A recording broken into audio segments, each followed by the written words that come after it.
Bonus yet? Good news. Happy hour starting early. It's the bonus hour. Bonus? Of the Fan Happy Hour with Luke Anderson. How did you get a bonus? On the Fan Sports Network, 105.1 and 1080. The Fan. I cut out bonuses this year. And it starts now. Well, I am not Luke Anderson, but hey, welcome into the bonus hour with Casey Lowercase Smith.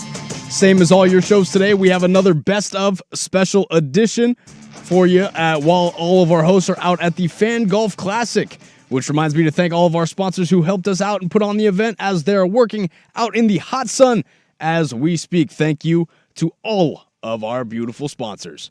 To preview what's going on tomorrow on this program, I'll let you listen all back to our first two conversations with Dusty Hera, sideline reporter for the Ducks, and my boss man.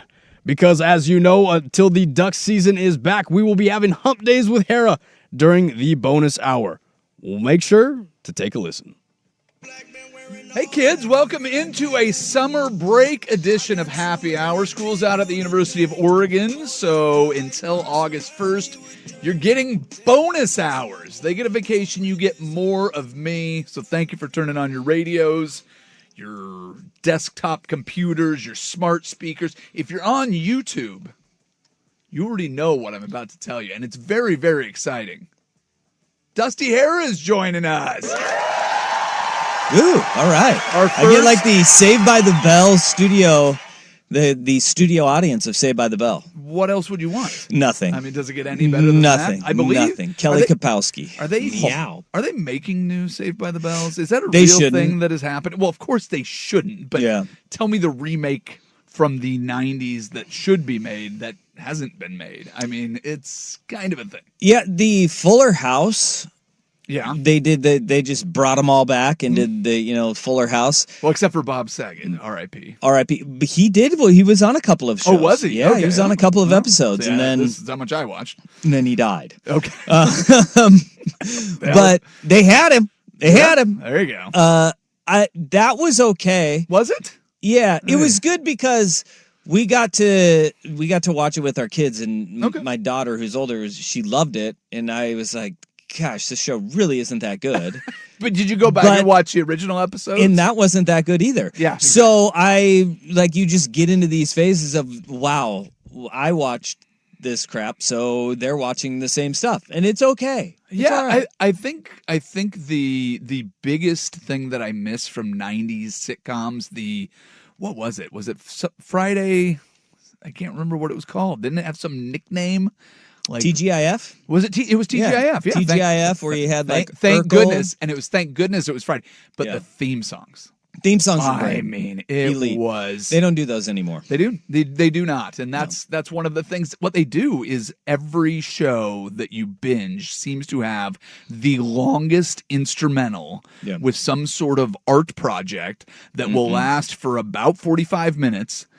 But they give you the option to skip it. No, and so I don't want ends up only being 15 seconds. But even the Apple shows, TV more than anybody does. Even the shows that weren't that great had elite theme songs, or long runs, I should say. Because I loved Perfect Strangers with Balki Bartakamus.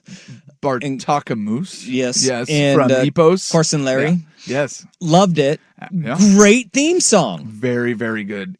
What's really funny is if you go back, you can find on the interwebs one of the theme songs, and I'm not sure which direction it goes, but Family Matters and Full House Okay. ended up swapping theme songs. I think that it was Family Matters had the theme song that ended up being owned by Full House. Full House? Could be the opposite way, man. but there is this strange universe where in those first couple episodes. Well, I'm here for it. Yeah. And it was a great trade because both of them had fantastic theme songs. Was anything better than Step by Step though? No, Step by Step, okay. Day by Day. Loved Yep, it. yeah. That was great. Well, I mean, you go way back to like Three's Company. Amazing. Yep. Yeah. Knock on our door. I loved them. They were great. Casey's over there. He has no idea. No. He has SpongeBob SquarePants, and that's it. Pretty good one, though. It's a good one. Pretty good one. It's a banger. It is. There's no question about it. But I wanted to talk to you about something else that I no longer watch. Okay. I brought you in to catch us up on what's going on with college football. I can't believe you don't watch college football. I'm happy you tell me Yeah. the stakes of the game, and I will join it. If once we get into the playoff and it's you win, you advance. I have no idea what the meaning of a regular season college football game is anymore. There is no like, oh, if you can get to this record, if you can win your conference, if you can get to the conference championship game. College football, because I don't have a team, I don't have an allegiance to anybody. It used to be every game mattered as long as you win or you're one of the 7 teams that actually had a chance to make it into the BCS championship or whatever it was. There was at least some of that. There are 12 teams now in the college football playoff. I have no idea what any of the regular season consequences are. Indiana played Oregon twice last year. The year before, they played Ohio State twice. Okay. They end up rematching in the postseason. Yeah. We have the championship game for the Big Ten. It's so exciting. If this team wins, they'll probably still make the playoff. If this team loses, well, they'll probably still make the playoff. Like, it's just... Yeah, so... It's a silly, in the silly NFL, sport. you have 32 teams, 14 playoff spots, Exactly. correct? Yep. Yeah. In college football, you have 134 teams, 12 playoff spots. Yep. Okay? Yeah.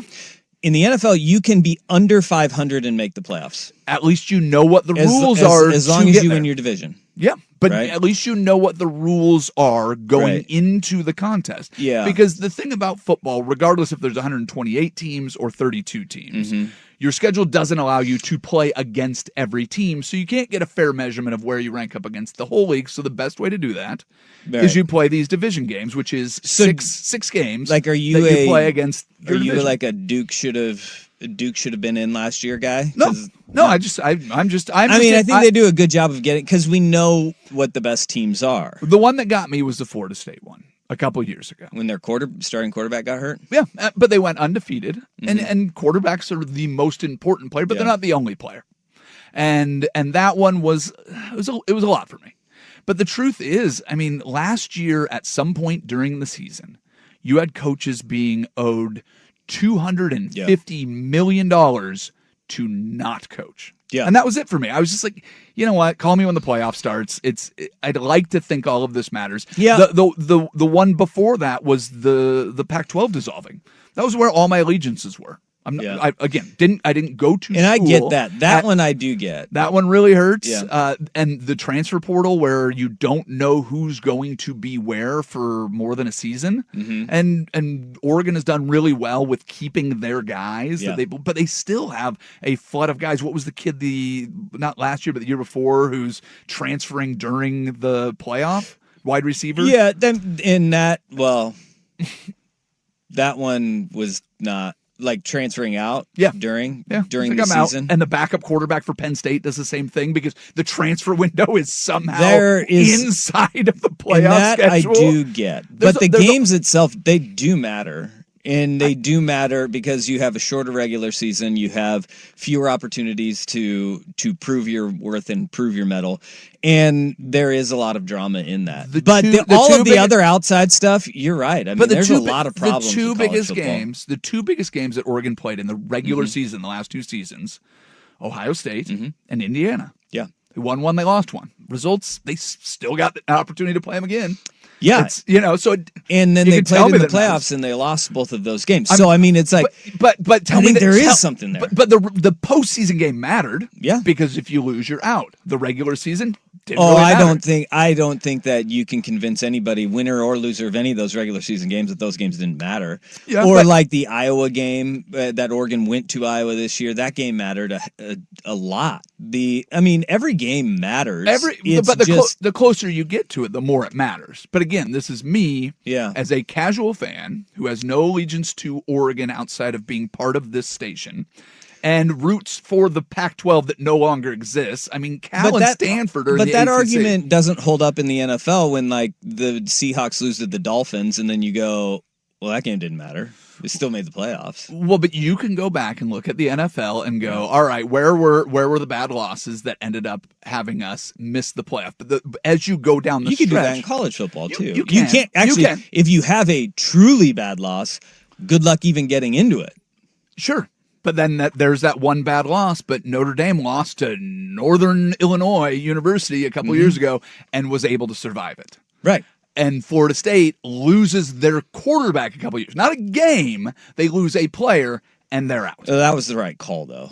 Okay, if you say so. I mean, well, I mean, they got absolutely steamrolled in their playoff or their bowl game. Well, yes. But what's the other problem with college football is how often do teams end up in a bowl game and not care? But that one also though is they were flirting with disaster with their starting quarterback. Yep. And then they they really lose were. him and the wheels fall off. They really were. And again, this is an argument that is partly because you know this. You have young kids. You only have so much time. Yeah, absolutely. And so you give me the option in the fall of watching the end of baseball season. No doubt about it. The NFL season, the start of basketball, the start of the NHL, all of the things that we have, plus coaching a 9 and 10-year-old girls basketball team, going to some lacrosse meetings and doing all of that. And I just said, you know what? You're done. College football, college sports. And that's okay. Creates so much agony over so many things. The perfect example of that is this week. What is going to happen with Brendan Sorsby? Nobody knows. I mean, it's like, this Kirby Hocutt, the AD at Texas Tech, he wrote, and he needed to do it because the backlash is so strong against Texas Tech right now about how they're not, what they're doing isn't gaming any sort of system and messing with the integrity of sports. But he was talking about, we are backing a young man who's never played here before. Yeah. And he has an addiction. And look, Brendan Sorsby legitimately does. And like a gambling addiction is a very real addiction. And gambling addictions, especially in young men between 18 and 25, is soaring in this country, which was predicted by every country that has ever legalized gambling. The European countries that have done it have said, hey, this is a real problem for young men that are highly competitive, that are impacted very early on by the advertising, the marketing, the Kevin Hart sitting there with LeBron James talking about how they're watching the football game is a huge impact to his demographic. And now he has one of these catastrophic sins that no other athlete has survived. And now college football, the thing that I don't understand is where is even the fight? If the Big 12 decides that they're not going to play against Texas Tech because of this ruling, that's what I'm saying. Is the fight in the courts or is it actually in the conferences? Is it? I think it's everything. It's everything. And this is a weird hill. And Kirby Hocutt did go out and he said that, this isn't Texas Tech suing to keep him eligible. This was Brendan Sorsby doing it. We're just supporting it. We didn't make the rules. We're just going to allow to play them. But I go back to with Texas Tech and all of this, like we hear this all the time when you get your driver's license, right? Driving is a privilege, not a right. Yep. Right? Like 100%. and playing college football is a privilege and not a right. And there's a lot of people that lose their license because they have alcoholism, which is a disease. Yep.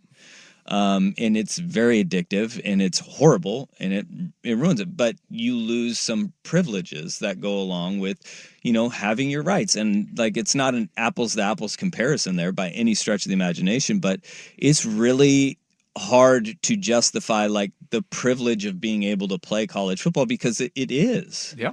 And it should be viewed that way. But the difference between sport and society. So driving is something that if you can meet the minimum requirement for it, then you have that privilege out there that you can go and take advantage of. Mm-hmm.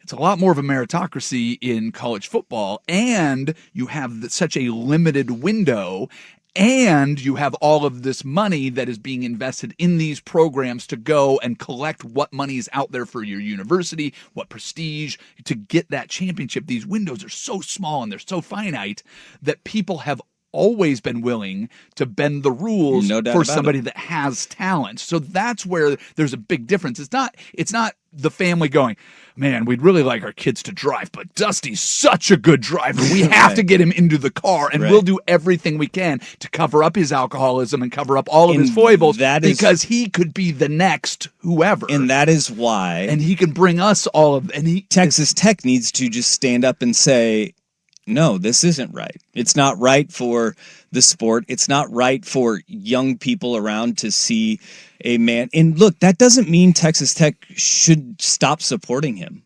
You can still support the young man who's never played a down of football for you. And I assume he has very good grades in all of the classes that he's taking. Well, you can still support this kid who has never played for you and say, no, we care about the person, but not have him as a member of your football team. Yeah. Because if you truly do care about him, he doesn't have to play down a football for Texas Tech for you to support him and still do the right thing by any measure over the history of sports, which is if you bet on the game, you do not play the game. You lose the privilege to play it. Yep. Whether it's the Black Sox scandal in the World Series, Pete Rose, Headache Smith. Yeah, you can go back to any betting scandal in sports, they don't play again. Well, the funny thing is, and we talked about this earlier this week on the show about how sport, because the top 100 most influential people in sports came out from Time Magazine. Mm-hmm. And Lowercase and I are looking at this list yesterday, and there's a lot of names on there that I don't recognize because there are other sports besides the big four and the things that we discuss on here. There's a lot of cricket players that always pop up on those lists. There's a couple cricket players. You had ping pong. You had pickleball. Table tennis, please. Esports. Yeah. Wait, what? Yeah. Our boy Faker. Yeah. Well, again. What does Faker play? Faker plays League of Legends. So what's that? It's one of the largest and growing fastest esports games in the world. Again, making my point here. But what is it? It's a video game. It's a game. I know it's a video game. Like, what kind of video game? It's a game where you have 5 champions going up against 5 champions, and each person has a role. You go down a lane and pretty much just play out your role. Super Mario Brothers. Who cares? It's a video game that we don't You're play. fighting each other? Yeah. Okay. Yeah. Whatever. All right. But again, there's all of these things that we don't necessarily pay attention to, outside of it. Yesterday, I'm having a conversation with somebody. They're like, "Oh, what do you do? What do you do for work?" I was a sports radio show. Oh, what are the big topics? And I bring up Brendan Sorsby. I go, the biggest story has to be this. And they're like, "Oh, what's the normal punishment for gambling?" And he's like, "Out for a year." And I'm like, no, this is like and for you don't do it. But for you and me and Casey, it's very easy to jump into this conversation. For these people, they're like, what is League of Legends? That was exactly the way they looked at me. They're like, so what? He bet on like it's competition. They bet on it. Like it was the most surprising response I've had from ever telling somebody, because that you've been there. What's the big story? This is mind blowing. But think of all of the stories in college sports that have been equivalent to that. You get the NIL, you get the transfer portal. Last year in college basketball, you have guys that signed pro contracts going back to college to play. Yeah. So it feels like all of the things that harnessed college football, the being enrolled in school, that fell away a long time ago, and taking academics seriously. And that has been a charade for a very long time. You have the amateurism, that's gone. You have all of these things. And now one that is sacred well beyond the bounds of just college sports is just like, nah. Yeah. I think this one is not going to be the meh, because it does transcend just the amateur sports, and it goes I agree. into all of our professional sports as well. it's really interesting to see what a lot of the reaction is and how people are trying to leverage it. Like the people that really don't know much about it, they're like, well, yeah, what is that suspension? But then you go, historically, Yep. you don't ever play again. You're banned for life. One of the greatest hitters in the history of a sport. The greatest. Are you still the greatest? Yeah. All right. The Pete Rose? I mean, He's Hit King. Still the greatest. Come on. How much live Pete Rose did you I mean, watch? he's Dusty? the Hit King. I know you didn't watch it. He's the Hit King. Tony Gwynn and Ted Williams. Yep. Also. Ichiro is up there as one. Listen, call him the greatest. I could care less. Yeah. The dude was, even being among the greatest, to be banned from a sport 100%. is a pretty harsh punishment. So I did not mean to minimize it. We only have you for a little bit of time. We're going to get you on Wednesdays. We're going to borrow you. I do want to talk about the Ducks. I'm not going to dump on college sports all the time. I have just decided that it is not my center lane. But I'm going to give you your chance. I pulled up today. Yeah. And this is kind of the fun part of it for me too, is it's been a long time since I've kind of stepped away from a sport. I pulled up all of these preview lists that they have, and your quarterback, some of your new signings, your recruiting class, all of these things. So I do want to get the Ducks preview from you, but instead of me going through with my cynicism and doing it, we'll get the enthusiastic version of the Oregon Ducks from Dusty Era. We'll do it next. You're listening to a bonus hour of Happy Hour on 105.1 The Fan. Prime Time with Isaac and Suk. We outthought the room.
86 days until the Ducks football season kicks off. That is really not that many days. Yeah, it's coming up right around the corner. Your job probably doesn't have a whole lot that hinges around Ducks football, does it? No, nothing. Nothing that I do.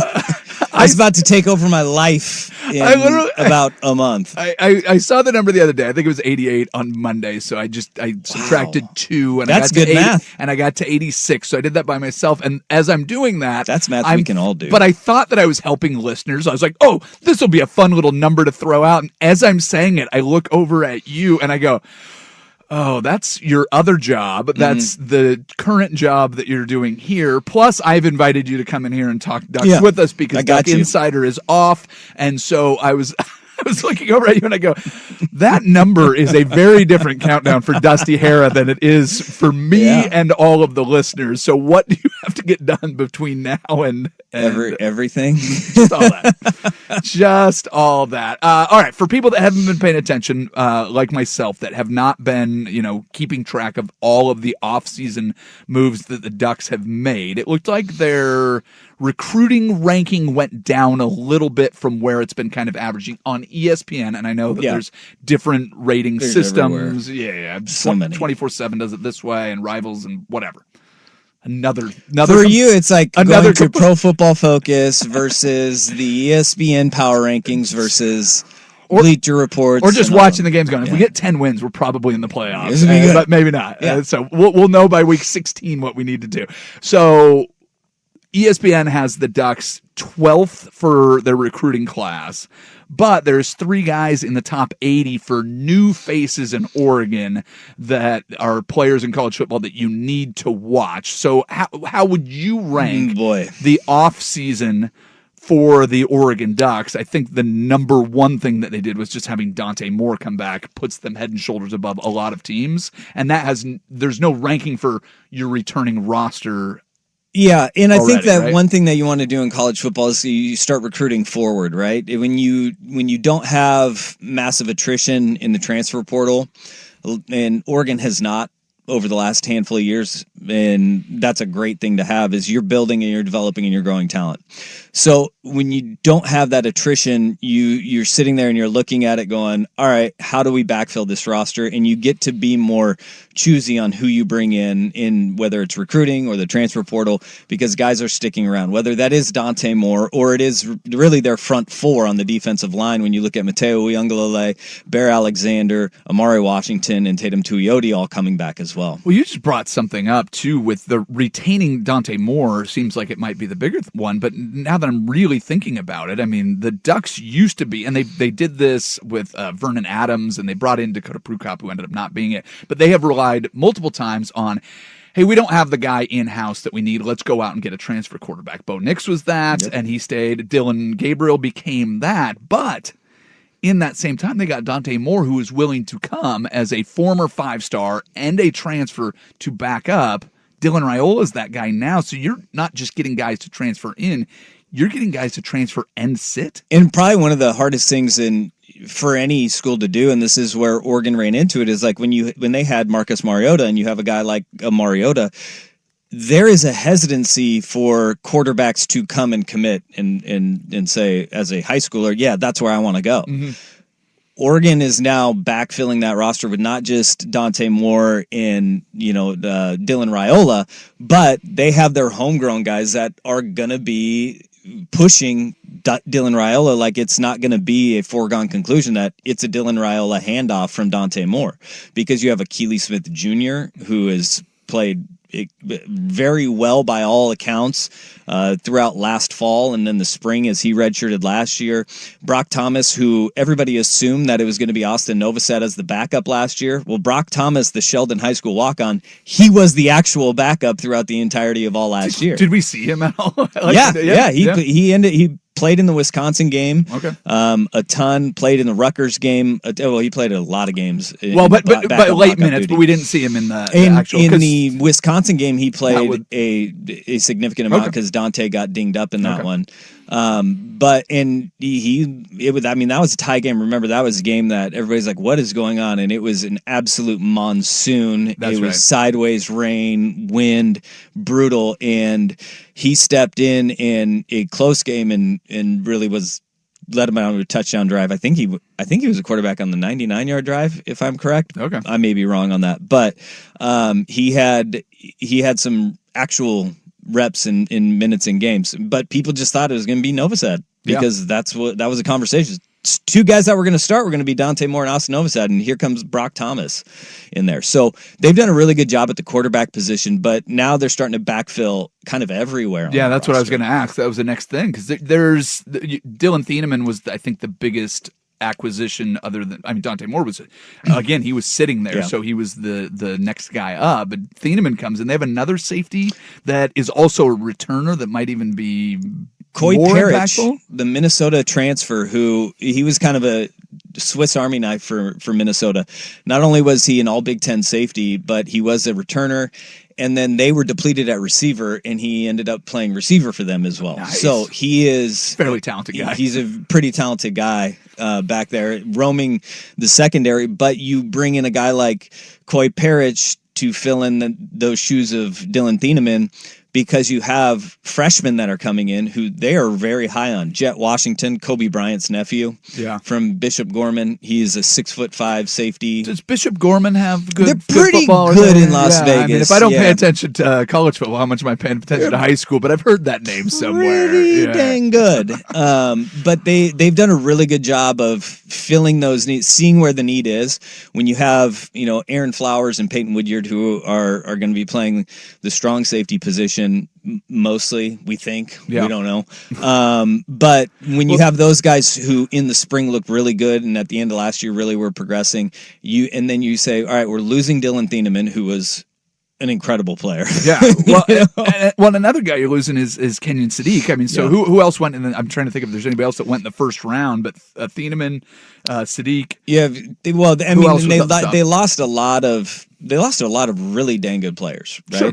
You would expect the better you get, the more guys go in the draft. But those are the signs. But Bryce Betcher, who is he was a fourth round pick, but at the same time, like, he was the heart and soul of that defense. Yeah. And Betcher at playing that inside linebacker position, it was interesting to hear kind of guys say, we're hearing a different voice back behind us on the defensive side. The guy who's making all the checks and all the calls, like Bryce Betcher and Dylan Thieneman, they are big absences because of their leadership that they had on that defense last year. But having the four up front come back, that's a pretty big boost that you get there. Yeah. Who's this freshman kid at tight end? He's on the list. I think he's listed as the number 80 most impactful newcomer, and he's a freshman. Kendry Harrison, he was a high-level basketball recruit. He was like a 4 or 5-star basketball recruit as well. Is he going to play basketball and do both? I have no idea. Okay. It's really hard to do. I mean, like, half your basketball season overlaps with football now. I know, yeah. It's that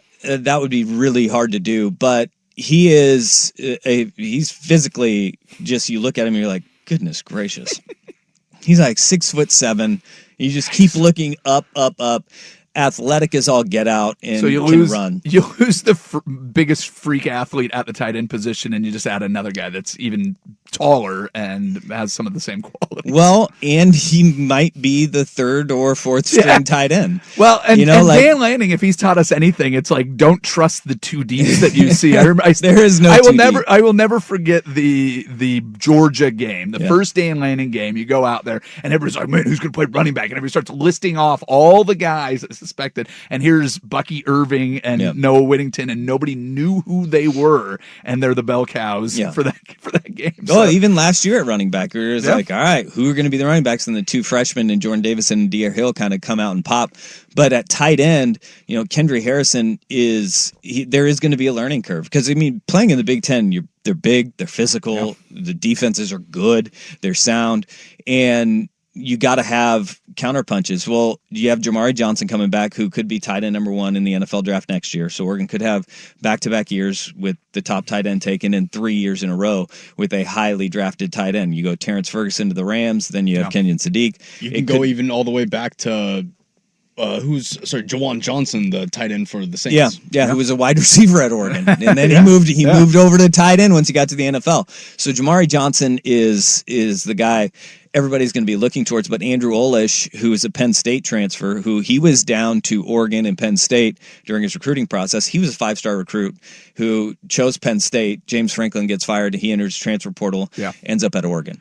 Then you have Marcus Dixon, who was a defensive end at Clemson, he's like, they don't put defensive ends out at Clemson, do they? Pretty good place to be. Why not? Yeah. Comes over and he's sparked in the spring as well. So I mean, you have athletes everywhere. Wow. You have athletes everywhere, and the tight end room is going to be good again. But the wide receiver room is the one that I look at and I say they've got legitimate depth at wide receiver for the first time in quite some time. How many times have we had the 12-team college football playoff? Two. I believe this is number 3. And what conferences won both times? The Big Ten. Come in next week. We'll talk some Big Ten, see what's going on around the conference, because obviously some people are leaving, some people are staying. We'll figure out what's going on. I mean, it sounds like a stacked roster, but a deep stacked roster, but this is not what Oregon was years ago, right? It was you had one guy and you had some 5 stars. I remember when Kayvon Thibodeau committed to Oregon, he was the highest rated player that they'd ever had at that position. The same week, Clemson had 8 5-stars commit. Yeah. It is a different world than it was back then. And that is something not that short of a timeline. That's something that NIL has really changed too, is that 5-stars don't just go to a concentrated set of schools anymore. They get spread out because it's opportunity, and then you get a little cash. Those guys they're going to a lot more schools now than they used to. Well, we'll keep doing hump days with Hera all summer long. So we'll look at the Big Ten next week. We'll look at all of college football the week after that, and then we should be into camps and people showing up and seeing what's going on. How often are you going down to Eugene? Now? Yeah. None. Okay. Once football starts. When do you start, though? Probably fall camp. Once fall camp starts, I'll go down. And that is during the week. That will be late July, early August. Yeah, that is still summer. Early August. Yeah. So early August. Not that far away. Not 86 days, that's for sure. Amen. It's not 86 days. All right. Big thanks to the great Dusty Hera. Get back to NFL and the Mariners and all that stuff. Well, for sure. Well, Brendan Ayuk had some words that. Oh, boy. We'll need to discuss. But first, let's have a SportsCenter update. Now, from the George McCoy and Warren Allen Sports Desk, a SportsCenter update on the Fan Sports Network, 105.1 FM and 1080 AM. First on the Fan, some breaking NBA news. According to Shams Charania, the Portland Trailblazers are hiring Minnesota Timberwolves lead assistant Micah Nori as the franchise's next head coach. Nori has been widely regarded as one of the league's top assistants since 2009, and he will now take over the head coaching job in Portland. Some more NBA news for you if you missed it last night, as the Milwaukee Bucks are trading franchise stars Giannis Antetokounmpo and Bobby Portis to the Miami Heat for Tyler Hero, Kel'el Ware, Jaime Jaquez Jr., 3 first-round draft picks, including the number 13 pick in tonight's draft, a pick swap in 2030, and a 2033 second-rounder. The trade does not include any additional teams, but both the Heat and the Bucks have left the framework open for more potential roster moves. Over to the NFL, according to Adam Schefter, as the NFL is declining to hold a supplemental draft this summer, currently leaving the 2027 draft as the only way for quarterback Brendan Sorsby to enter the NFL. A letter is being sent to Sorsby and all 32 NFL teams to inform them of the league's decision. And finally, we have 4 World Cup group stage matches for you today, as Portugal defeated Uzbekistan 5-0 with 2 goals from Cristiano Ronaldo earlier today. Right now, Ghana and England are 0-0 in the 39th minute. At 4 p.m., Panama and Croatia will go head-to-head, and wrapping up our slate of games tonight will be Colombia taking on DR Congo at 7 p.m. And for more sports scores and stories in 30 minutes, I'm Casey Smith from the George McCoy at Warren Allen Sports Desk. Hurt, missing work, insurance companies acting like jerks. Don't call your mom. Call George McCoy at warrenallen.com. The home of the Fan Happy Hour with Luke Anderson.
Anderson on the Fan Sports Network, 105.1 FM and 1080 AM.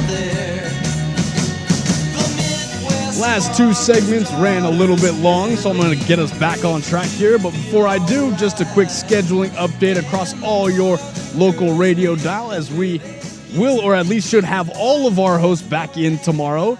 And tonight, after a best of from primetime, you can listen to the NBA Draft right here on 105.1 and 1080 at 4:30. But when coverage kicks off, we're going to take a quick break. But when we do, don't go anywhere. You're listening to the Fan Happy Hour, the Fan Bonus Hour on 105.1 The Fan and the Fan Sports Network.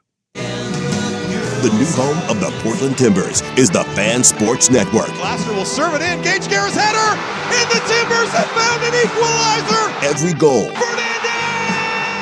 every match of the MLS season. On the Fan Sports Network, 105.1 FM, 1080 AM, The Fan, with select games on our sister station.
Fan Sports Network, 105.1 FM and 1080 AM. Welcome back into the Fan Happy Hour. I am not Luke Anderson, for I am just a little bit better looking.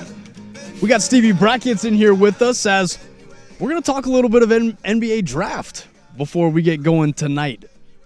Steven? No, I am not Luke Anderson either, but I would say he's probably a little better looking than me. So it's kind of the combination of both there. It's a good time. I think we'd be right. Hey, I'm pretty honest about myself. I'm not going to overhype myself. I can tell you that much. No, dude, NBA draft. I love the NBA draft. Now, it does stink. Blazers don't have any picks. That's always a little sad. But I tell you what, NBA draft's always fun. I love to watch guys, whether it's the NFL, NBA, Major League Baseball, even the NHL, whatever, any type of draft. You see someone and you see the little, like the child in them, like come out and say, dude, I finally did what I wanted to do. I fulfilled a dream of mine. I'm getting drafted. I love to see that, just pure enjoyment, pure excitement. And then, then we're going to criticize them and criticize the picks, and we're going to say, yeah, you overshot for that guy. That guy should have been a second rounder. You picked him in the first round, and then that kid feels bad because he's like, well, what, do I suck? No. But I love it, man. It's a lot of fun. And then all the guys that people say that, he should have gone much later in the draft again. I look back to Chris Dunn, who got drafted at, I believe it was 9th or 11th out of Providence to Minnesota. Chris Dunn just made all defense this past year, and everyone thought that they were a little bit early to draft him. Shout out JCPenney. Took a while, too, for him to develop. The Blazers had him as a 10-day contract guy. And then everyone goes back and we look, 10 years ago, what the draft was. Oh, I knew that second round. I knew Jalen Brunson was going to be great. I was the one guy that knew, man, everyone overlooked Brunson. He was going to be a stud from the get-go. Yeah, of course. Everyone saw that. Everyone saw that coming. So I do love that. I do love that part. But no, I think this draft, there's a lot of hype for this draft right now, Casey. Like, there's a lot of hype of saying this could be one of the best drafts of all time. I don't know that I necessarily agree with that. I think that it is relatively deep. I don't know that there's going to necessarily be a bunch of superstars from this draft. Yeah, how'd you feel about the comparisons to the 2004 draft? No, I think if you have picked 20, you're probably going to be able to find someone that can contribute. But I also think that Debance is supposed to go number 1. I don't see necessarily superstar out of this guy. I think he's a really good player. I think he could be an all-star level type player. I don't see him being the best player on a championship level team. I love Darren Peterson. He's number 1 on my board. I think bucket getters are real hard to come by. Yeah, I think he's just different in that sense. I understand the questions that come around him with his personality and does he love the game? I think he does. I think he just kind of weird situation at Kansas. But there's also a part of me that says he kind of was a disaster at the end of that Kansas run, and everyone seemed to hate him, so that could definitely happen in the NBA. Same with Cam Boozer. I'm lower on Cam Boozer than a lot of people. I don't think that he has necessarily the athleticism to be an elite top-level guy, but he's going to be solid. He's going to be a guy that gets you 15 to 18 points a night, maybe 7, 8 rebounds, maybe up to 10. Who knows? I just don't know that there's really the stars. Last year we saw Cooper Flagg. We knew he was going to be a star. Dylan Harper, I thought he had star potential written all over him. We saw that in the playoffs. I don't know that there's guys that are that level, Casey, where I think that they're going to be no question about it, studs from day one. Yeah, I think I'm trying. For some reason, I can't remember his name, but who was the cat out of North Carolina a few years ago that kind of just simmered out in the NBA after a few years? There's been a few. Curly-haired kid. I'm trying to. I guess it was Jordan or Tristan from North Carolina. I don't know. It's gonna stop. You have to give me a little. Either way, but again, the comparison that I see Cam Boozer is a lot to those 4s and 5, or I guess those 3s and 4s that I see in the league that just have small windows where I'm going to go out and I'm going to give you 3 years of really good basketball, but the drop off after that, and I really hope that, again, what Danny's been saying all combine and all leading up to it is the mind of Cam Boozer is going to help push him past it. That's what I hope, because the way I look at just the faculties that he has and his ability to perform out in the court, there's a lot of ups and downs, and there's still a lot of questions for me. 100%. I'm with you. I think Boozer's going to be a really good player in the NBA. I just don't know if he's going to be star power, but you look at the bottom of the first round, you look at the middle of the first round, a guy like Cameron Carr out of Baylor, I really like him. He's projected to go mid-first round, where I think that's the type of guy where if you have a 15th pick in the draft, you get a guy like him, you're excited about it. Where in other drafts with the 15th overall pick, you're not going to get that type of level of player. Even down below, the dude from Alabama, LeBaron Philon Jr. Justin Jackson, that's who I was thinking. Justin Jackson, yeah, dude, he won the national title, and he flamed out right away, real quick. So I think if you're picking in the teens into the 20s, you can find guys that can contribute. Where I think in a lot of drafts, it's hard to find those guys. But I also think at the top of the draft, you may not be getting the elite of the elite prospects. I do think DeBance is good. I do think Jaron Peterson is good. I think Boozer's good. I think Caleb Wilson has the potential to be better than all of them the way that he plays. But I also don't know for sure. I don't think there's any slam dunks. Like, I was sure that Cooper Flagg was going to be awesome. I was sure Dylan Harper was going to be great. I don't know about AJ DeBance and how great he's going to be in the NBA. He's going to be really good. I think it's a very high floor draft. But maybe a lower ceiling, if that makes sense. Kind of similar to how we looked at Alex Sarr early on. Right. Like, at worst case scenario, he's a big, tall dude that can move around and at least play defense. I think there's guys like that. Like, worst case scenario, Darren Peterson, he's going to be able to come off the bench and score 15 a night. Like, he could be a sixth man. AJ DeBance, like, he's still a 6'9" wing that can move. I think worst case scenario, Cam Boozer, as you said, really smart player, is going to know where to be in the right spots. May not be a stud, but is a guy that can play 20 minutes a night. Caleb Wilson, again, 6'11" athlete, like, throw him out there. But there's also potential where they're not guys that you can build your franchise around. And we've seen that. Like, look in Portland. Like, Scoot Henderson, third pick in the draft. We all thought, this is a no-brainer. Well, okay, it hasn't worked out necessarily like that. Shaedon Sharpe, more athletic ability than maybe anybody on the Trailblazers. He was pick 7, I believe. He hasn't turned out to be that guy. And I think this draft has a lot of that where there's guys that can contribute. Scoot's a good player. He could be probably a backup on a really good team. Same with Shaedon Sharpe, backup on a really good team. There's a lot of potential, but where they are right now isn't quite where we need them to be. Right. I think there's a lot of potential for these guys to be really good role players in the NBA, but maybe not the stars that we expect from the top of a draft. Well, I got one more question for you, and I'll get you out on this one. I asked it to Danny and Patrick yesterday. Because of the comparisons from the 2004 draft, who's the Darko Milicic of this draft? Who's the potential bust, the guy that everyone takes the flyer on, but only one team ends up with the hurt? Well, I just said how much I love Caleb Wilson. I think he has potential to flame out because I don't know if he has necessarily the basketball skills to survive. He is a great athlete, but sometimes you don't have the skills. The other guy is Mikael Brown Jr. out of Louisville. He's been rumored to go number 5 to the Clippers. I would absolutely hate that pick if I was the Clippers and they draft him. I don't think that's a good fit. I don't know that he can shoot well enough in the NBA. I don't know that he can drive to the hoop well enough in the NBA. And he's getting hyped up to be like a top 5 pick. I think he's a guy that I would not want to touch in the top 10. Well, thank you, Steven. I'll get you out of here on that one. You are listening to the Fan Happy Hour. We'll get right back into the regular scheduled programming with a regular happy hour stuff and get back into the best of while we're still here. You're listening to the Fan Happy Hour on 105.1 The Fan. When you're hiring,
from the George McCoy at Warren Allen Sports Desk, a Sports Center update on the Fan Sports Network, 105.1 FM and 1080 AM. First on the Fan, some breaking NBA news according to Shams Charania as the Portland Trail Blazers are hiring Minnesota Timberwolves lead assistant Micah Nori as the franchise's next head coach.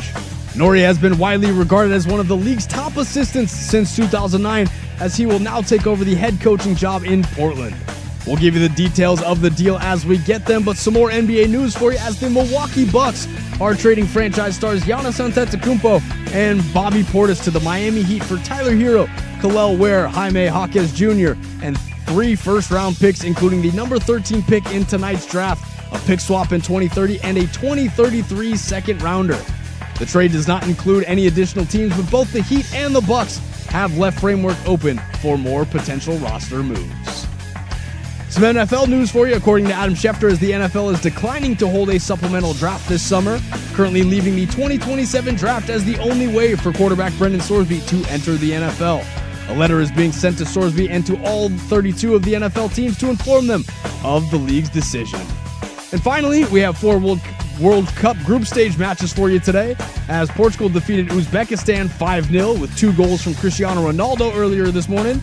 At 1 p.m., England and Ghana kicked off, as that game is in 0-0. 4 p.m., Panama and Croatia will go head-to-head, and wrapping up our slate of games tonight will be Colombia taking on DR Congo at 7 p.m. For more sports scores and stories in 30 minutes, I'm Lowercase from the George McCoy at Warren Allen Sports Desk. Hurt, missing work, insurance companies acting like jerks. Don't call your mom. Call George McCoy at WarrenAllen.com. This is the Fan Sports Network. Hey, it's on. Look, it's on. Oh, it's on. It is so on. Pull up a chair, grab a cold one, smoke them if you got them. It's time for the Fan Happy Hour on the Fan Sports Network, 105.1 and 1080. The Fan. Here's your host, Luke Anderson. Hey. It is not Luke Anderson, but it is in fact lowercase on the 1s, 2s, the 3, 4s, and the 5s today. We've got a best of edition of Happy Hour for you today as we get into our regularly scheduled programming. We're going to give it to you right off the bat. Here is the best of In Case You Missed It. Crafted, in case you missed it, jokes. Let's do it right now. All right, in case you missed it, an ugly brand divorce. Steph Curry is refusing to wear his signature Under Armour shoes in response. The company has reportedly retaliated by migrating 500,000 followers away from Curry's brand Instagram account. Okay, I'm not going to pretend that I completely understand how this works. Casey, you're young. Is Under Armour cyberbullying Steph Curry? Like, are we doing it? Is that? Yeah, I think that's the case. I don't think you can do that. I think that's. My kids are 9. I need to figure this out. How do we stop this from happening? They're terrible. In case you missed it, Amazon founder Jeff Bezos is reportedly not pursuing a bid to buy the Seattle Seahawks, despite widespread speculation. I'm surprised. Despite what Bezos says, I think owning an NFL team will help him reach his ultimate goal of taking over the world. I don't think he realizes how else is he supposed to do the Bane-like Gotham destruction? Yeah, Lex Luthor would have bought the Seahawks if they were up for sale. Maybe he just needed a more evil franchise, and that's why he put the bid in for the Commanders. Maybe that's... I don't know. In case you missed it, Celtics head coach Joe Mazzulla aggressively dismissed the NBA Coach of the Year award this week, calling it, quote, stupid, and insisting that credit belongs to the players and the assistant coaches. He told reporters, I think it's a stupid award. I really don't ever want to be asked about it again. It's just that dumb. Now, I know what you're thinking. This might seem like an overreaction, but you have to understand where Joe comes from. Just ask him to show you the scars from the Christmas of 1999 when he mistakenly gave his father a World's Best Dad mug. It did not... Apparently, the Mazzulla household does not do individual achievement. That is not something that they do. In case you missed it, Nuggets star Nikola Jokic pushed back hard on a media narrative that he cares more about his horse racing team than he does about basketball, emphasizing that he's focused on winning another NBA championship so he can make more money, so he can buy more horses. It's really important to him. This basketball thing, it's a side gig. And finally, in case you missed it, a viral video of Michael Jordan celebrating a Daytona 500 victory by appearing to touch the back and leg of Tyler Reddick's 6-year-old son has sparked massive social media debate. Easy, Facebook. It's Michael Jordan, not Michael Jackson. I think we're... No? Too soon? Too soon? In case you missed it, former NBA player and assistant coach Damon Jones is expected to plead guilty to federal charges involving rigged poker games and selling non-public injury info to bettors. Honestly, it makes sense. He was plus 2,000 to be the first one to take a plea deal, and we all know that Damon couldn't pass up odds like that, right? Casey, what are the chances we see more plea deals in the days to come? Any more? No?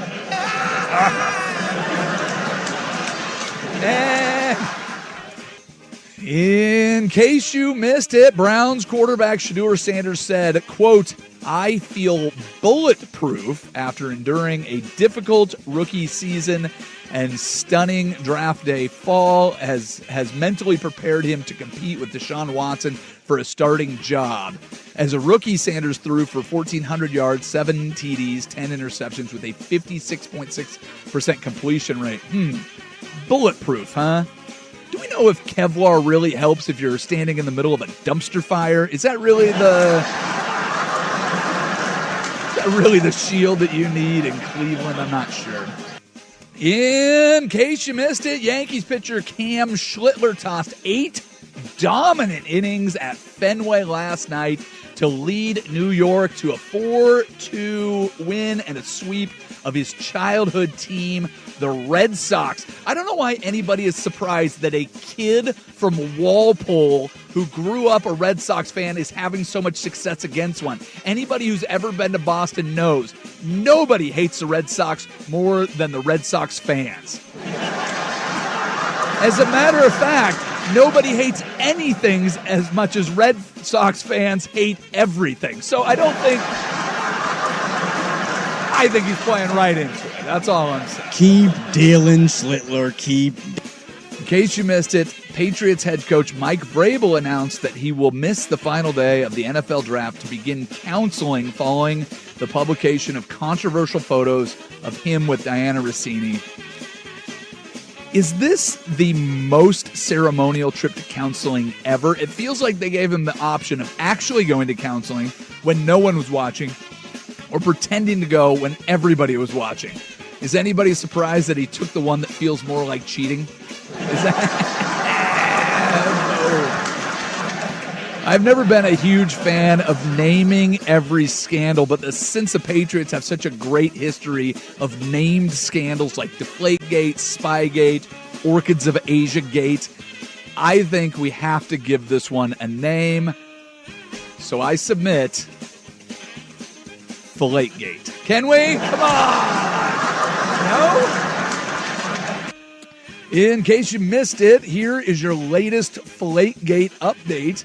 The Inside the NBA crew brutally trolled Mike Vrabel and Diana Rossini by photoshopping them into a, quote, Titanic pose during their Gone Fishing segment. The image created quite a frenzy. Apparently, the idea of Mike and Diana in place of Leo and Kate has the internet buzzing with the possibility of tracking down Vrabel's sketchbook. So let's... In case you missed it, we have a new Filetgate update. A TMZ report revealed that the Patriots head coach Mike Vrabel and former reporter Diana Rossini privately rented a boat together in 2021, deepening their ongoing scandal. The revelation contradicts earlier denials of an intimate relationship, especially since Rossini was pregnant at the time of the boat rental. The story says that Rossini was pregnant with her husband's child. Really? She named her kid Mike. Reports say that the baby was named after Rossini's brother, but has anybody checked this kid's DNA or how many times a 5-year-old can do reps of 225? Have we checked either of those? Now, if this is me and I'm a pregnant woman, I don't care how charming the guy I'm cheating on my husband with is, there's no way I'm getting on a boat with him. That is a... But, you have to admit, boat is a pretty good cover for an affair because nobody asks any questions if you return the boat and it's sticky and smells like yellowfin. Am I right? They just hose the thing down and get back to their day. It might look bad, but don't worry, everybody. Drake May knows that, quote, Mike Vrabel is a great human being, so this will not be a distraction in the fall. I'm not sure the organization that brought us Spygate, Deflategate, Orchids of Asia, and Aaron Hernandez have their great human tester correctly calibrated, but hey, the team says he's great, so why not? But I will agree this probably will not be a distraction if being married doesn't distract you from destination vacations with another woman. Why would being a scumbag stop you from trying to defend the tush push? I think we're safe. Don't worry, Patriots fans. Just another little bump in the road on the way to the Lombardi. And finally, in case you missed it, Patriots stars Drake May and Hunter Henry have officially voiced their support for Mike Vrabel amidst the ongoing Filetgate scandal involving Diana Rossini. Drake May said, "We love Coach, we're here for him, and it's really touching. I just hope that if I ever find myself in an entirely self-inflicted disaster that dramatically affects everyone around me, I also have friends that are willing to tell the media that I'm the real victim while I stay completely unscathed." That's all. That's all anyone could really hope for. I mean, put yourself in this poor guy Mike Vrabel's shoes. Could you imagine how hard it would be to watch your side piece lose all their credibility? I mean, that's... Or if you had to attend a 45-minute counseling session so all you could do was text your input for your 6th and 7th round picks. I mean, that would be... Just imagine what it would be like to return to Boston as a hero like you crossed the Delaware instead of crossing a Sedona hot tub. I mean, that is...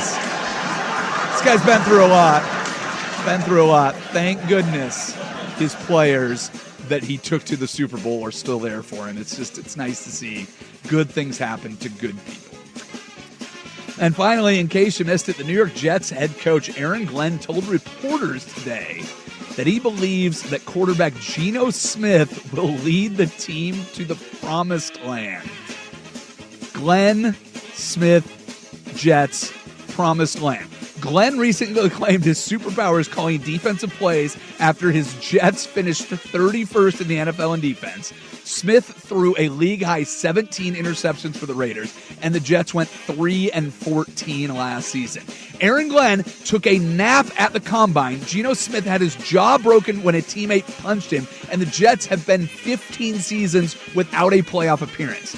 Glenn, a defensive head coach, somehow led his team to 0 interceptions in 2025, and the team that Smith just left went to the Super Bowl a season after making minimal changes, including ousting him as their quarterback. The Jets currently have a 57-year Super Bowl drought. I'm sorry, what was I actually talking about? I cannot actually remember.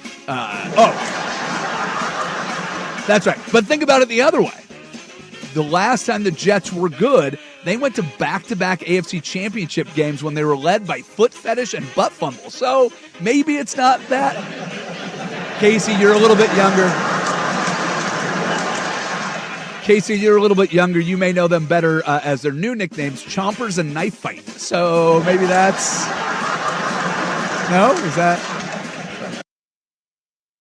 That was the best of In Case You Missed It. We're going to take a quick break, but when we come back, Stephen Vaughn's going to join me for the Daily Buzz. You're listening to Happy Hour on 105.1 in the Fan Sports Network. The biggest questions of the day. Would he be our best player? Or...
buzz on the Fan Happy Hour. The Buzz.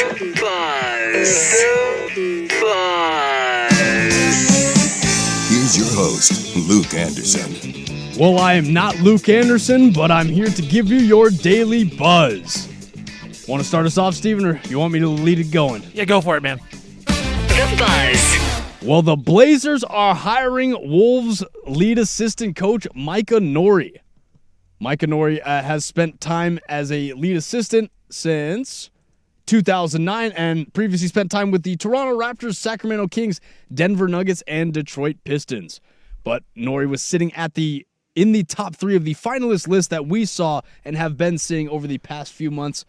How do we feel now that Micah Nori is officially the Blazers coach? Yeah, I mean, it seems like this is the guy that they had their eye on from the get-go. I mean, the Blazers needed a head coach for a while. Then when Tiago Splitter left, it seemed like he was really down to Micah Nori or Tiago Splitter, and Splitter leaves, and Nori's the guy. So I have no problem with it. I know the contract, Casey, is a little thing that people are getting roughed up by.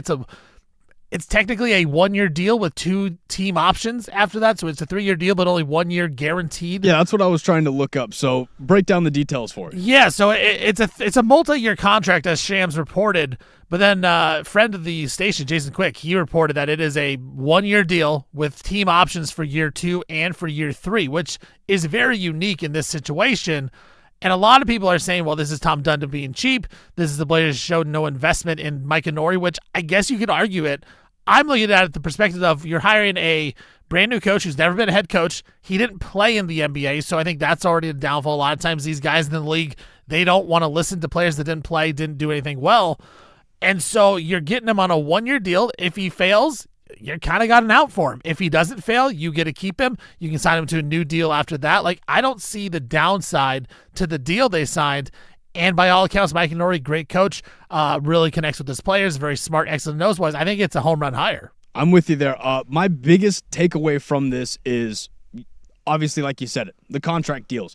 This is a 1-year deal where Micah Nori now gets to prove what he's worth or what he feels he is worth, but it's also Tom Dundon going, well, but you've got a year. Right. You've got a year to get it done or I guess make the right moves so that the fan base and that Dundon himself can go, all right, this is our guy. This is the dude that we need moving forward. And I think that's exactly what the Blazers needed, especially after coming off of Chauncey Billups.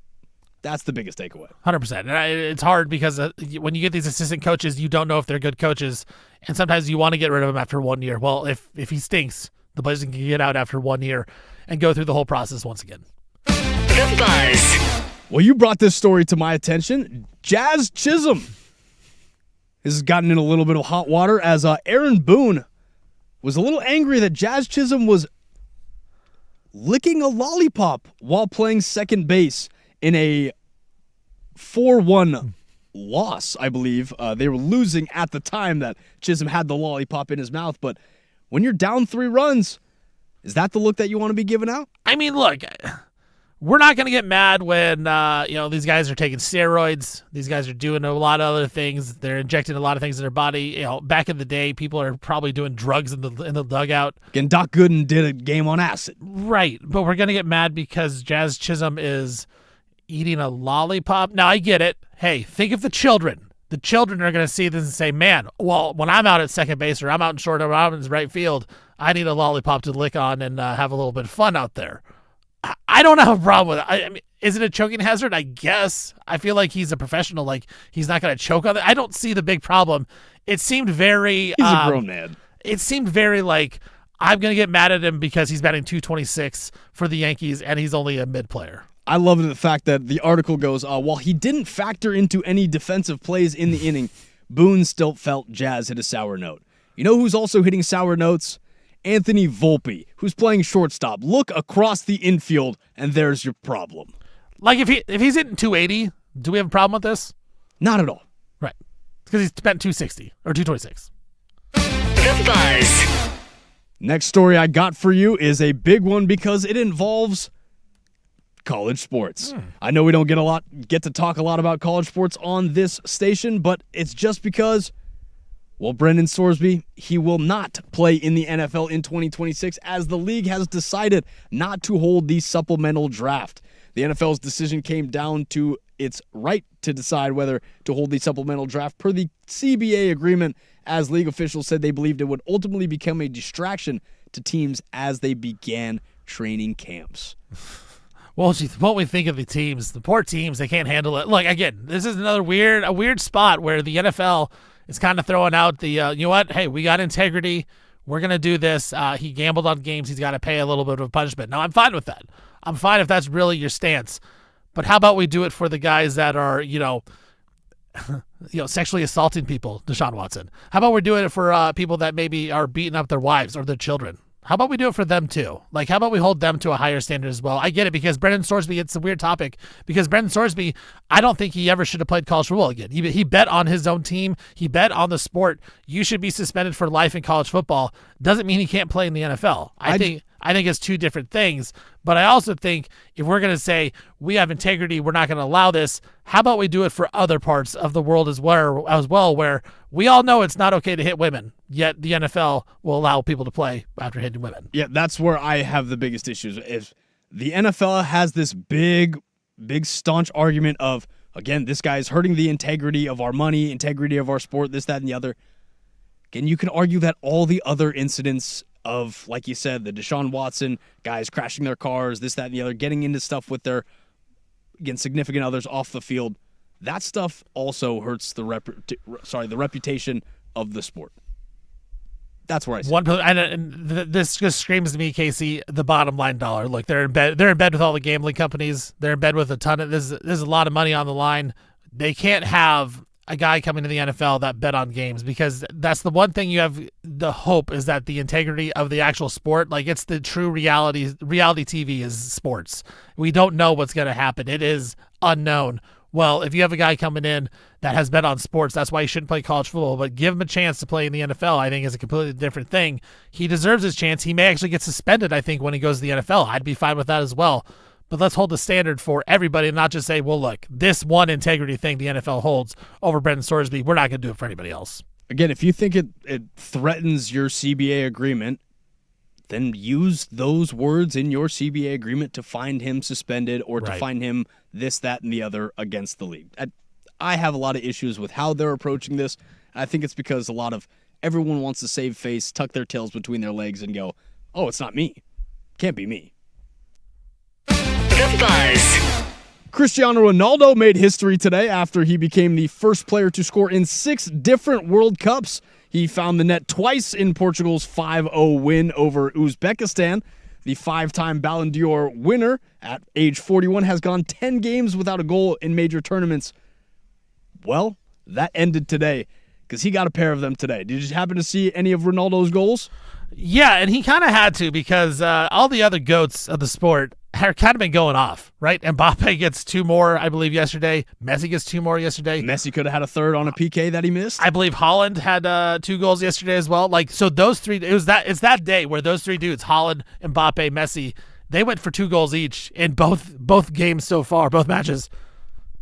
So you look at Ronaldo, who is always wanted in the thought of who's the GOAT, him or Messi. Ronaldo in that first match, they draw, and he looks terrible. He looks old. He looks bad. Like, he kind of needed a little bounce back. So happy for him to get that bounce back. But I think this World Cup has kind of proven, like, you know what, maybe Messi is on a tier higher than Ronaldo is. I think I'm with you there. I think there was a lot of set pieces that Portugal was running in those first 2 matches, or that first match, where I was like, this is Ronaldo's game. Why are we not treating it like so? And they did that today. And again, Uzbekistan, not the greatest of, competition against Portugal, but still, it's good to have Ronaldo back. We all need a bounce back. We all need a bounce back. You've all been in that situation where you need a layup. You need a gimme putt. You know what? Poor Uzbekistan, they were the gimme. The Buzz. And I buried the lead because I knew we'd spend a few minutes on it. Well, a blockbuster trade happened last night as the Milwaukee Bucks are trading franchise icon Giannis Antetokounmpo and Bobby Portis to the Miami Heat. We talked about it a little bit in the bonus hour, but who won this trade? I kind of think it's a win-win-win everywhere, if I'm going to include the Blazers, because the Blazers have those Bucks picks. Now, I think the Bucks side got the lowest of the wins, because they got a lot of stuff. And they still have to rebuild. And right. You still don't know what that's necessarily going to look like. Right. But they did get a lot of stuff, but I don't necessarily love any of their stuff. Right? Like they get Tyler Hero, they get Khalil Ware. Like I like them as players, but they aren't like incredibly special players. The draft pick they get tonight is number 13. I talked about this earlier in the first hour. Like I think this draft has a lot of good players. I think you can get a good player at 13, but I don't know that you're going to get a stud. You're still, now you trade Giannis, you don't have the clear piece, as you said, Casey, to who you're going to build around if you're the Milwaukee Bucks. If you're the Heat, it is no brainer. Like you just got rid of a lot of role players and some draft picks that you don't want to use anyways, and you get a guy like Giannis who is a top 25 player of all time. Like still, when healthy, he's a top 5-ish player in the NBA actively. Without question. When he's healthy. Now he's older, he's big. We've seen what happens with big guys in the NBA. They get hurt when they break down, but you would think Giannis coming off of the injury couple seasons that he's had, he's gonna have a lot of motivation to be really good again, going to a place he wants to go. Miami wants to win. I would expect more moves out of Miami, as you said, to build around Giannis. And then if you're the Blazers, the Bucks, they get pieces back. I don't think that they're a playoff team. I don't know that they're a play-in team. So I think they kind of fall in the mid to bad draft lottery range, which is where you want to be. That's where you get the most draft lottery. And guess what? The Blazers have a couple of the Bucks picks. So I kind of think it's a win all around. The Bucks have the biggest question still of what they're going to do, but they did get some, at least, pieces back in this trade for Giannis. And now the whole drama is over. You can move forward, which I do think is important in this situation. One thing that I'm starting to notice from, I guess, this trade and a few of the other moves that have been made so far, I guess, this offseason, or just, I guess, leading up to the draft, teams are loading up on big men. Yeah, teams are starting to act like the way that they did back when Shaq rebirth of the big man ran stuff in 2002. Is Wemby that much of an issue that people are starting to see it now, or do you think people are going, all right, it's another big man issue. Looks like we're loading up and doing what we did in 2002. Well, I think the Knicks kind of had the blueprint of how you kind of guard him. You have to have numerous guys, right? Karl-Anthony Towns offensively, you can't just stick Wemby on Towns because Towns can shoot. He can drive. He can do some things. Then you throw Mitchell Robinson in there. He just beats you up. The Thunder did that to Wemby as well. Hartenstein just beat him up the entire time. You're not going to outskill Wemby. You're not going to out-athleticize Wemby. But what you can do is you can try to outsmart him by putting guys in certain situations, and you can also beat him up. You can tire him out. It's an 82-game season. Yes, you have to fatigue him because that's when he settles for bad jump shots. That's when he doesn't help as much on defense. And so you need bangers, guys that just literally will bang him inside. You also need guys that can shoot the basketball. I think you're right.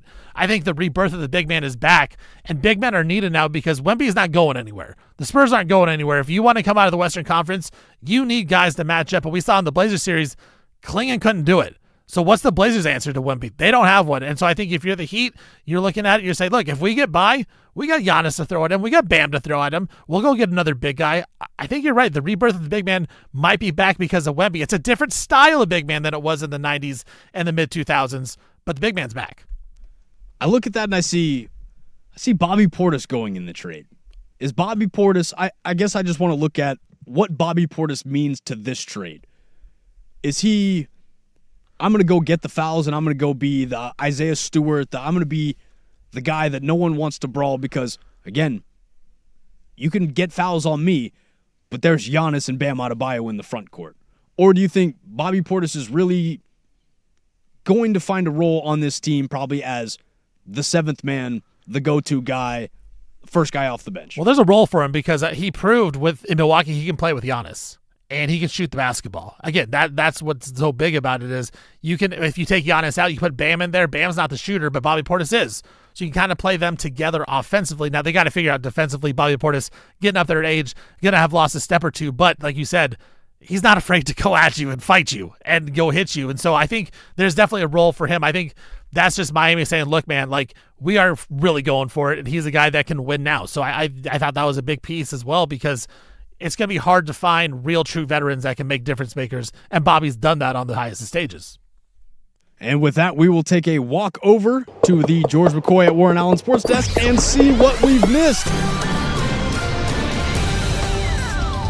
First on the Fan, this sports update is brought to you by Stone Creek Golf Club, Oregon's best public golf course, under $100. StoneCreekGolfClub.net. First on the Fan, tight end Kyle Pitts Sr. and the Atlanta Falcons have reached an agreement on a 3-year, $54 million contract. That includes $36 million in guarantees. After the Falcons have placed the franchise tag on Pitts in 2026, that will now get ripped up. The Falcons and Pitts had until July 15th to work out a long-term contract deal, but he is now under contract with the Falcons through the 2028 season. Thoughts? 80-plus catches last year. I mean, it's never been a question of skills and athleticism. He just hasn't really put it together. He did last year. Well-deserved contract. I mean, he's still 25. A lot of room to grow there. And he currently ranks 4th among NFL tight ends since 2021 in reception yards behind Mark Andrews, George Kittle, and Travis Kelce. That's surprising, because I always think of him as a little bit of he was a reach as, top 10 pick, kind of a failure. So not really a failure since he's got to the NFL. So well-deserved and good move by the Falcons. I look at this and I go, this is what happens when you have a receiver without a quarterback. You draft a receiver first, this is what you get. You get Kyle Pitts, not a bad pick. And for more sports scores and stories in 30 minutes, I'm Casey Smith from the George McCoy at Warren Allen Sports Desk. Hurt, missing work? Insurance companies acting like jerks? Don't call your mom. Call George McCoy at WarrenAllen.com. Your home for the Oregon Ducks.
Oh, yeah. That's my practice dog, sorry. No play-by-play back for you today. Sadly, we will push it back to the bonus hour tomorrow, so make sure to tune in for that. But in the meantime, here's an interview with David Lucas. It's Fan Club Friday on the Fan Happy Hour. You're an entertainer. It's a simple job. Qualified, but they care way too much. And that's what matters. Make us happy, monkey. Here's your host, Luke Anderson. All right, kids, it's Friday. We've got a comedian joining us, David Lucas. You probably know who he is. He's been doing comedy for a very long time, been all over television. He is a Hall of Famer in the Kill Tony platform. David, thank you for taking a little time to join us.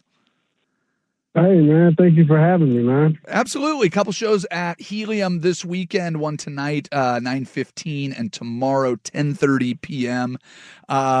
David, go ahead.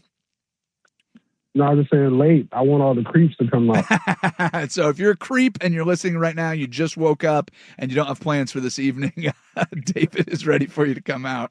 I'm curious about the Kill Tony premise. I'm not a huge consumer of it, but our producer Casey loves Kill Tony, watches it all the time. We've had a couple guys on the show that have come through. I think you know Peyton Ruddy, who was with us not too long ago, and we talked a little bit about it. But you're officially a Hall of Famer. For all of our listeners who have not seen Kill Tony, do you want to tell them what it is? And then I would love to know what it's like, because you are one of the few guys that has kind of mastered the format. I mean, at the end of the day, it's organized chaos. Tony gives several comedians a chance to come on stage and do 60 seconds of prepared material, and then you have the interview that lasts about 5 to 7 minutes after that. So, I mean, it's kind of different because, like, sometimes when you see comedy, you're not really able to see a person's personality, but he actually gives you a platform where you can see their joke writing skills and also their personality.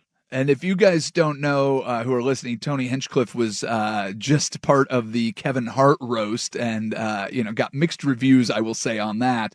But no question, one of the more vicious comics out there, or willing to go right up to the line and past. I was one of the writers on the Kevin Hart roast. Oh, were you really? Did you write for Tony or for the whole roast? How does that work? I wrote for the whole roast. Of course, comedians that know you can be like, hey, what you got, or what you think about this joke? Can you help me, boost this joke up? Is there anything you would add to it? Anything you would take away from it? But for the most part, I wrote jokes for everybody. And when I wrote some of the jokes, I'm like, hey, I wrote this in the style of blah, blah, blah. Sure. I think this will fit their style. So that's kind of how that worked. And so there was a couple, jokes that were criticized after the roast. But I think for the most part, I think people enjoyed. Do you care what the reviews are of a roast? Because that's a format that you're very good at. You started doing the Yo Mama show on MTV years and years ago. Yeah. Your sets include a lot of crowd work. You're not afraid to go after anybody. But like, how do you take that? That's a lot more public than Helium tonight at 10:30 tomorrow night.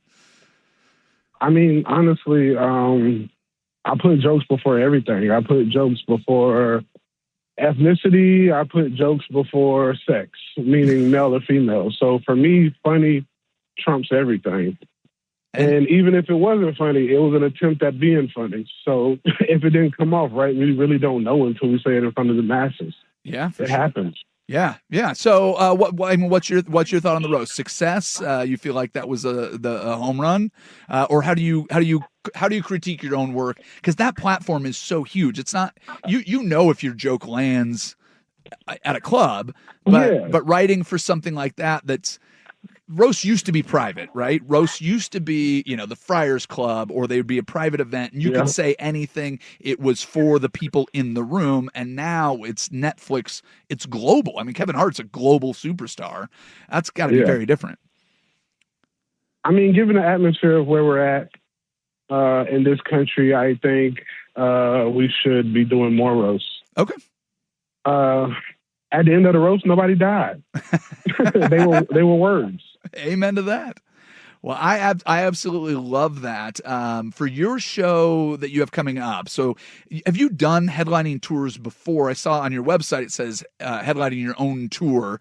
I couldn't figure out from the language if that's something, because you've opened for some of the biggest names in comedy. But is this your first? This is like my second or third time. This is like my second or third year headlining. Okay. Haven't been doing a lot of headlining stuff this year.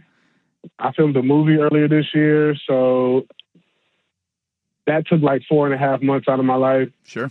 And we got some other TV projects we're working on, so I'm able to put headlining stuff here and there, you know? Yeah, fantastic. What's the movie that we should keep an eye out for, or any of the TV projects you want to plug? TV project doesn't have a name yet. It hasn't started filming, and the movie has had like 3 names. Like in the movie industry. Okay, so when we filmed the movie, they told us it was one name. It was Knuckles. Yeah. And then right after we finished filming, they're like, Infidels. And then like a couple of weeks ago, I heard Run, Hide, Fight. So it's like, who knows what it'll, we'll probably know like, the real name like 1 month before it come out, speculate to come out in October, late fall. So we'll see, man. Like the movie industry is, people, they go and do edits and then they see like, oh, I like that. Well, they put it in front of a focus group and the focus group didn't like the name. Yeah. Exactly. So it's like, even me as the actor, and I was high up on the call sheet, I still don't know the name of the real, like I still don't know but it has Jonathan Majors in it. He's in the movie. So be looking out for that this fall. I'll post it all over my socials. All right. David Lucas, comedian, joining us. I mentioned that you've opened for some of the biggest names. I'm going to go through a few of these. Louis C.K., Joe Rogan, Bert Kreischer, Tony Hinchcliffe, D.L. Hughley. I mean, you've been doing this a long time. Going out on tour with these guys, is there a favorite comic that you've toured with, a favorite story, a favorite city? Like, you got to have some great stories from the road you can share. I mean, socially, I like being with Tony, Bert Kreischer, Rogan.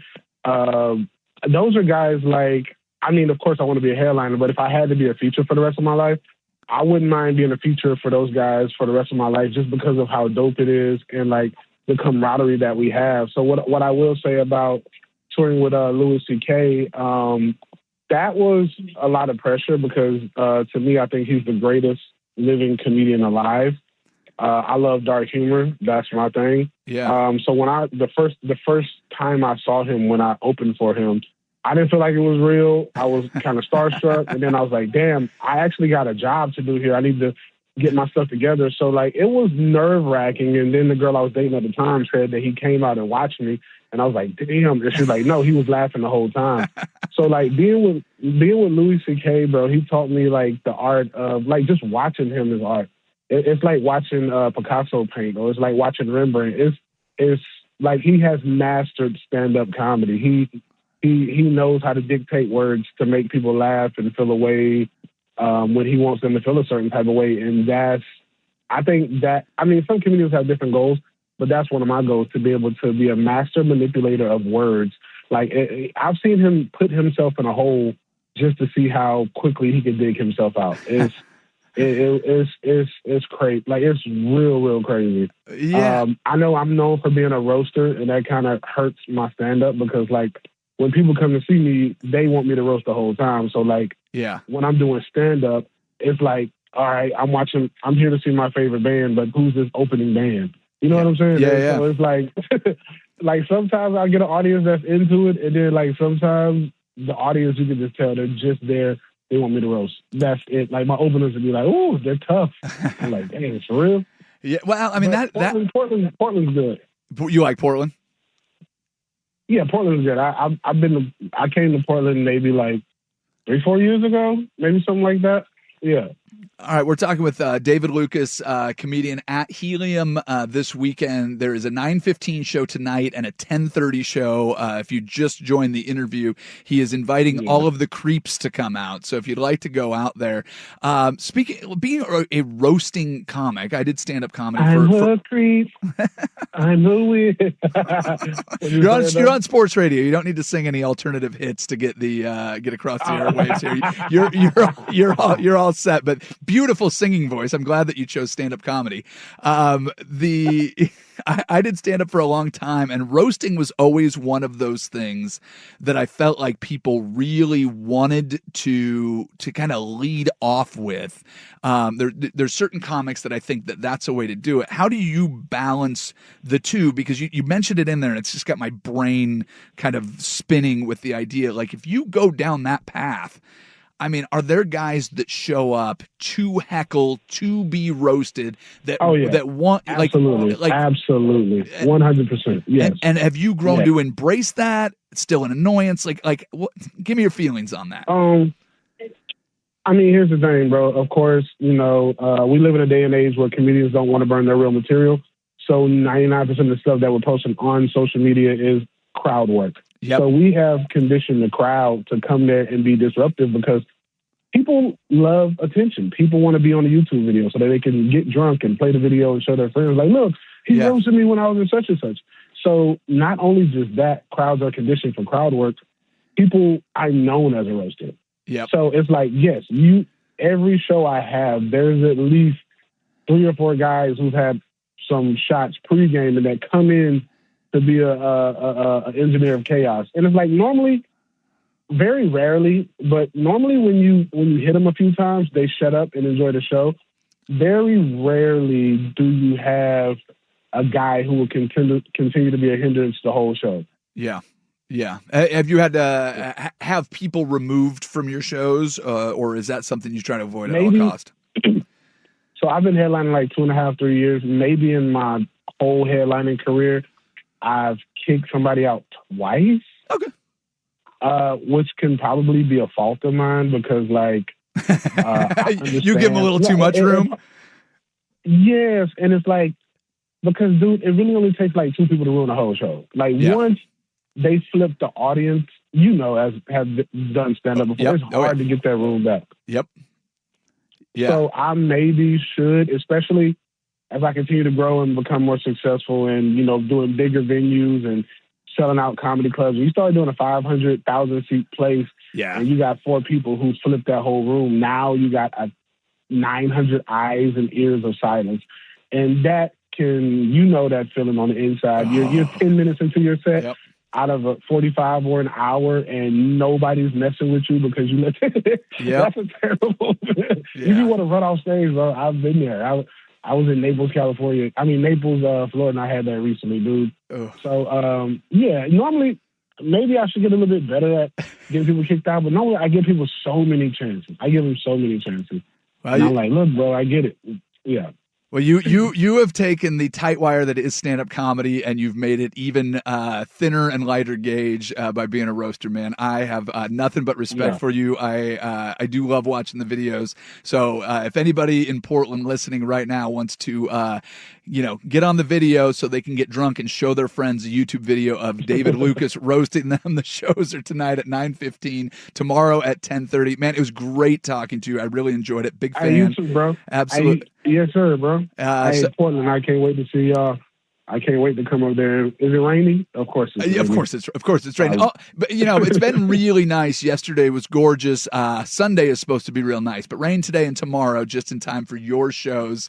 Go to heliumcomedy.com if you want to check out tickets. David Lucas, appreciate you. Thanks, man. That was an interview with comedian David Lucas. Running a little bit late here, so we'll get out to break. But when we come back, one more for the road. The Fan's YouTube channel is taking off.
Thanks, hot shot. Welcome back to the Fan Happy Hour. We're about to wrap things up. Maybe you guys like what I have so far? Wicked woman, cool creams and mistress. You got a cool spell on me. Let's grab one more for the road. Come on, everybody.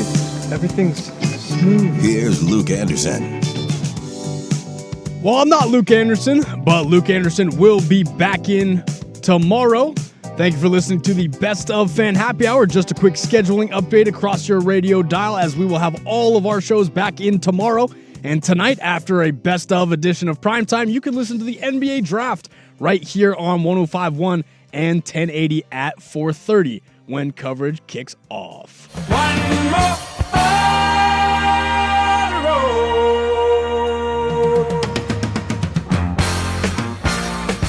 Ghana and England are in the 93rd minute of their matches. That one is coming all the way down to the wire. Just a quick World Cup update for you. And if you want all these clips and segments, make sure to check out the fan.com, 1051thefan.com, odyssey.com, and the Odyssey app, where you can get all of your podcasts. Just a quick note before we get out of here. Got to thank all of our favorite people. Thank you, Stephen Vaughn, for joining me. Thank you, Luke Anderson. And most importantly, thank you, Isaac Robb. We're all done. See y'all tomorrow. Bye. If life seems jolly rotten, there's something you've forgotten, and that's to laugh and smile and dance and sing. At Liberty Mutual.